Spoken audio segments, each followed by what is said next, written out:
Today's video is a follow-up on two of my recent videos where I showed you how to get started with Dolby Atmos and Ableton Live. In the first video we did the basic setup, objects only. In the second video I showed you a hack how to get a reverb bus into a Dolby Atmos project as a Dolby Atmos bed.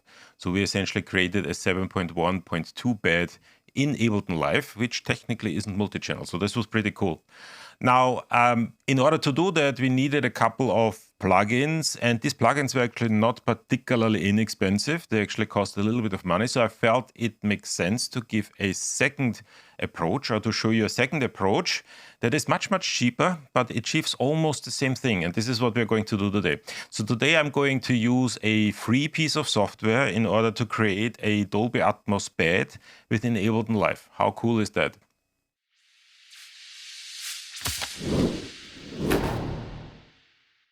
But first of all, hello everybody. In case you're new here, my name is Michael Wagner. I teach at the Antoinette Westphal College of Media Arts and Design at Drexel University in Philadelphia. And on this channel, I talk about digital media, game design, and spatial audio. And if any of those topics interest you, I invite you to subscribe or join my Discord community.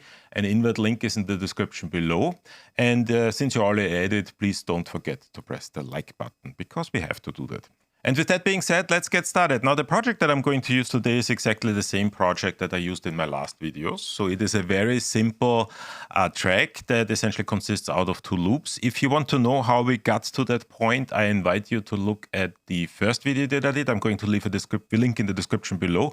But essentially, it is just two loops that are routed into the Dolby Atmos renderer.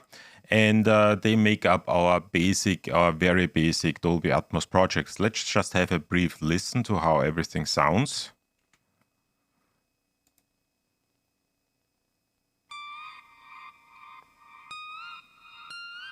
So essentially this is a synth part, and then we have keys, and the synth is routed into objects 11 and 12 in the Dolby Atmos renderer, and the keys are routed into 13 and 14. Now, I'm not going to go over all the details on how to set that up.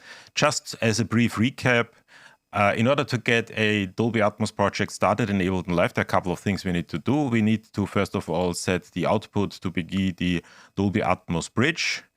We also need to configure the individual outputs, all 128 stereo outputs, and then essentially the two mono outputs. And then essentially we need to create an additional track that holds the timecode generator. This is track number 4 here. On track number 4 we have the Dolby LTC generator, the timecode generator, and that is the one that communicates the information about time and everything to the Dolby Atmos renderer. We needed to make sure that the frame rates are set correctly so that everything works. And then the last thing we really need to do is we need to, on each individual track that is going to become an object, we needed to put a Dolby Atmos music panner on there. And this music panner essentially communicates the panning information to the Dolby Atmos renderer. So we needed to tell the Dolby Atmos renderer which object pair this panning information belongs to. In this particular case, it's 11 and 12. If we only set it here, nothing will actually go through, because that only communicates the panning information. The actual audio is routed through the regular external out. So in addition to that, we also had to set the external out in the synth to be 11 and 12, and that essentially then reaches the external Dolby Atmos renderer, the panning information from the Music Panner plugin, and the audio information from the regular external out. So this was essentially it. If you want to know how we did it in every individual step, once again, please watch the video that I did about 2 weeks ago. Now, what I want to do today is I want to add a bed that holds a reverb. Pretty much exactly the same thing that we did last week. However, the difference today is we're going to use free software. The software that I'm going to use in order to achieve that is Envelop for Live. Now, if you've been watching my videos regularly, you are familiar with that package because I'm using it regularly. Envelop for Live, for those of you who don't know, Envelop for Live is a set of tools written in Max for Live that can be used in order to produce ambisonics in Ableton Live. Ambisonics being a general standard for spatial audio. Now, we are going to use it here in order to add a reverb to our objects, and this is obviously going to be an ambisonics reverb. So what we're going to do is we're going to turn the object, the sound that's coming from the objects, into ambisonics, then adding a reverb, and then converting that into something that we can route into the Dolby Atmos bed. The first thing that you need to do is you need to download and install it. You can simply go to the Envelop for Life site. I'm going to post a link in the description below and download it. It is on GitHub. It is an open source. You can actually extend it if you want to. And there are a couple of people around in this community that actually have extended the capabilities of Envelop for Life. So it is a really nice piece of software. There are a couple of disadvantages of using Envelop for Life, and the first one is that it does not yet run natively on Apple Silicon. If that is a concern to you, then this might be a no-go. However, for the purpose of this video, and at the time of this recording, it doesn't really make too much difference because the plugins that we need to use in order to communicate with the Dolby Atmos renderer are not really able to run in natively on Apple Silicon either. So we already had to run Ableton Live in Rosetta mode, and so essentially it doesn't really make any difference. However, if you're viewing that video in the future and the Dolby Atmos renderer has been updated in a way that the plugins are now native on Apple Silicon, be aware that in order to use Envelop for Live, you need to switch Ableton Live into Rosetta mode. So let's have a look into how we get that set up. Now, the first thing that we need to do is we need to add an audio track that's going to serve as the Envelop for Live master bus. So let's just do that. Let's create an additional audio track. And on this audio track, we're going to put the Envelop for Live master bus device. So let's go to the wherever you have stored the Envelop for Live system, and let's take the master bus device and let's move that onto our newly created track. This is going to open up the master bus, and once it's open, we already see that there are a couple of things that this master bus device allows us to do. The first thing, and that's going to be the important thing, is we can choose the decoder. And what we're going to do is we're going to take the ambisonics that is going to come into the master bus device, and we're going to put that or push that into the Atmos bed. So what we want as a decoder is something that is as close to 7.1.4 as possible, 7.1.2 being the standard format for the Atmos bed.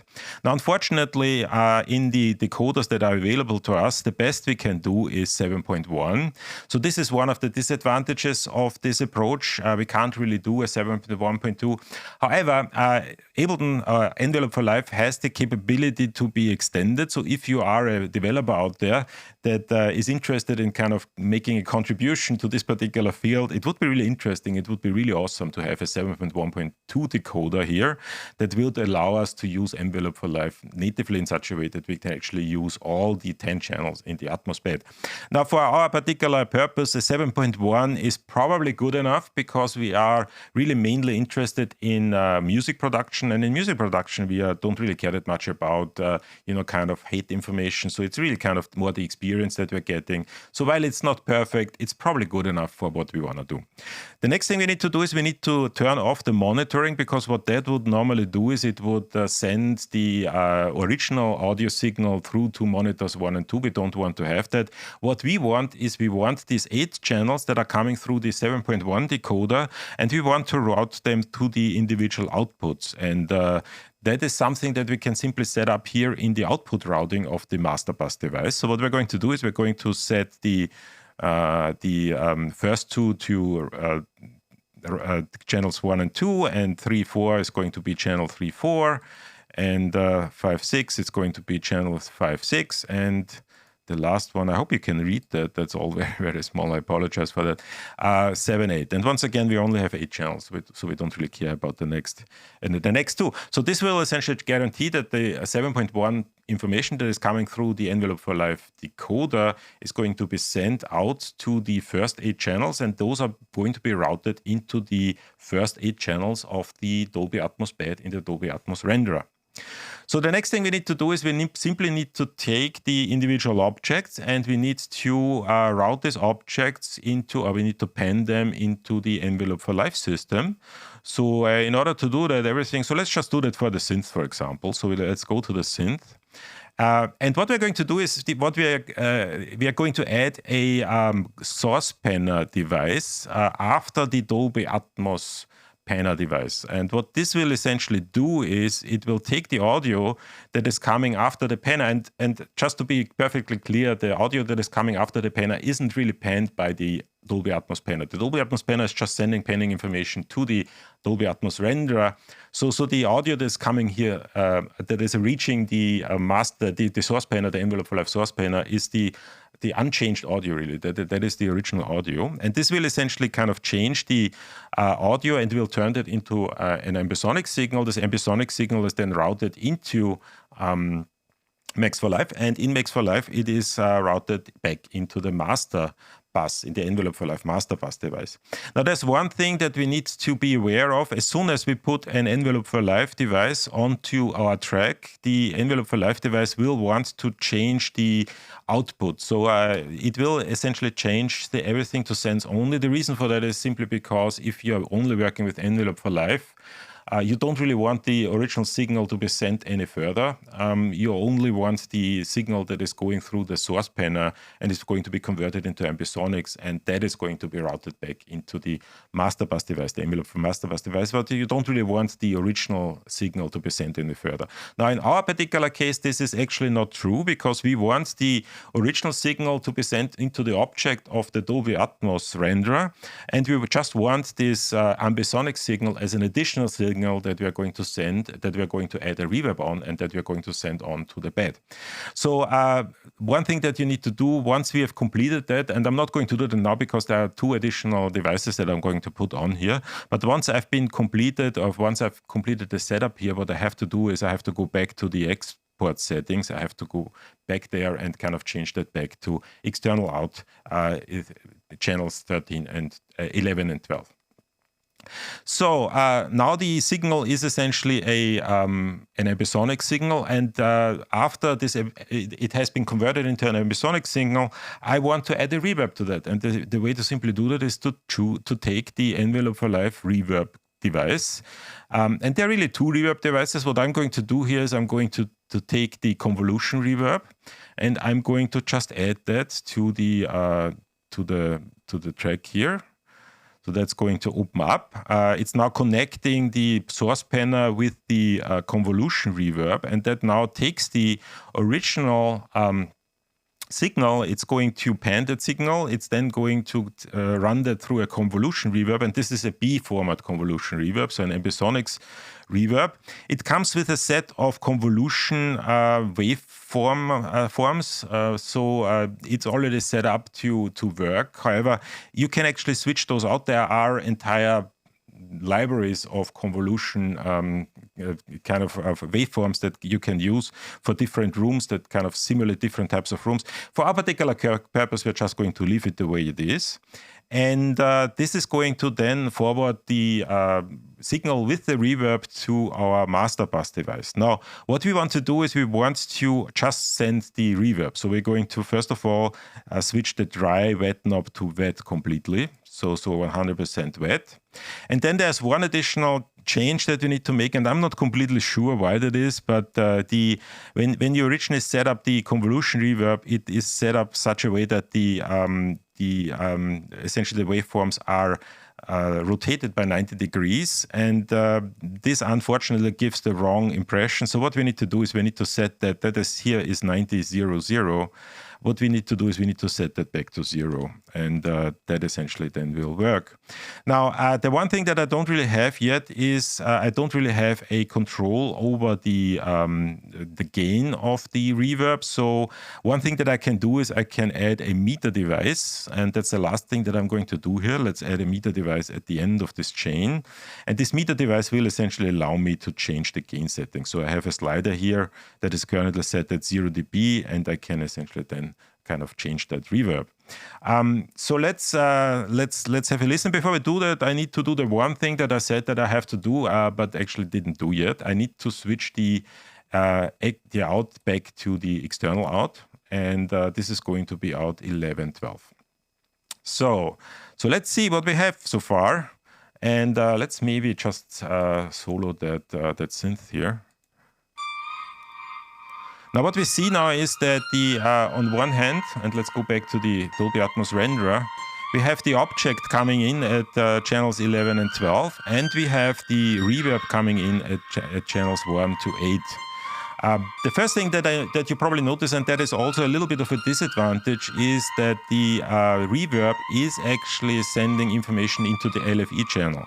Now, this is not necessarily what you want. So depending on your application, what you want to do with it, this might be a problem or not be a problem. If it ends up being an issue for you, because generally you only want to have really the low-end information in the LFE channel, in this particular case, it just sends the entire spectrum into the LFE channel. One thing that you can simply do is go back into the master bus device and simply switch off 3, 4, and no output. Here we are. And that will essentially, so let's play that again. That will now take out the LFE channel. It will also take out the center channel, but that might not be an issue either. So depending on what you really want to do with it, you can either have all 8 channels or just the 6 side channels, which are essentially left, right, and the 2 surround and the 2 back surround speakers. So maybe we want to have the center speaker as well. So let's put that back to 3, 4. Once again, depends a little bit on what you want to do and if that LFE signal in the LFE channel is an issue for you.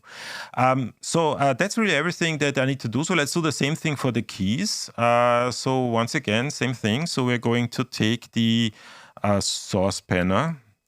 And then after the source panner, we're going to take the B format convolution reverb. Once again, we need to switch we need to change the orientation. For some reason that comes up wrong. So we need to change the 90 here to 0. And we need to set that to red completely. And then we also going to add a meter so that we can change the gain of the reverb only. And the last thing we need to do is we need to put the out back to where it was. So we're going to change that to external out. And this was 13 and 14. And I should now be able to hear both objects with their reverb in the Atmos bed. So let's see that.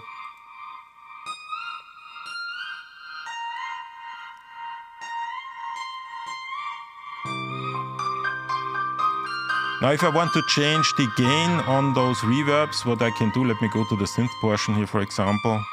I can simply change the meter settings, and I can change the gain of the reverb depending on what I want to do.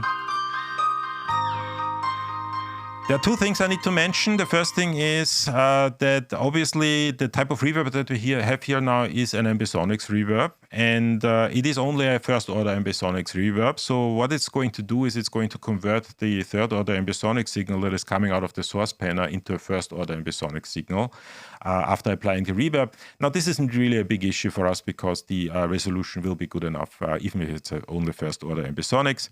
The second thing that we need to remember is that because we have an ambisonics reverb, the reverb will actually react on the position of the source. So when we change the position of the sound source for the object, we also need to change the position of the object or the sound source in the source panel for the reverb, so that we get the correct impression. And once again, I said that in some of my previous videos, you can use that for creative effects. Maybe you want to have the reverb come from a different direction than the original object. But there are lots of possibilities. But there's one thing that's really nice in this particular setup, and that is because we now have everything on one track. One thing that we can do, for example, is we can simply group those two. Essentially the Dolby Atmos panner and the Envelop for Live panner. The Dolby Atmos panner being responsible for the position of the object in the Dolby Atmos renderer, and the Envelop for Live source panner being responsible for the position of the sound that generates the reverb that goes into the Dolby Atmos bed. And because we can group them, we can actually create macros. And essentially, if you want to, for example, automate a certain coordinate of the sound source, you can create a macro that essentially changes the position of the sound source simultaneously within the Dolby Atmos panner as well as the Envelop for Live Panel, and that's actually pretty neat. So all in all, this is a very capable solution with the one disadvantage that, well, actually the two disadvantages, that first of all, we need to run it in Rosetta mode because Envelop for Live is not able to be run in natively on Apple Silicon. And the second disadvantage that we don't really have a 7.1.2 decoder. We have a 7.1 decoder that unfortunately sends information into the LFE channel. But, you know, kind of if you are a capable programmer, it's probably not that difficult to just add a custom decoder that decodes in 7.1.2. And once again, if anybody out there wants to create one, I think it would be really awesome to have a 7.1.2 decoder for Envelop for Live, because this would open up so many possibilities. One of the things that's really nice, for example, is that once we have it in Ambisonics, we can actually add additional effects to the Ambisonics signal, because the Envelop for Live system comes with a whole range of different types of effects. And these can now be used in order to generate audio that goes into the Dolby Atmos bed. And that even though we are working with a digital audio workstation that is technically stereo only. Now, this is really everything I wanted to say today. Thank you so much again for watching my videos. I really appreciate it. If you have any comments or questions, please leave a comment in the comment section below or join my Discord community. Once again, invite link is in the description below. And with that being said, see you at the next video.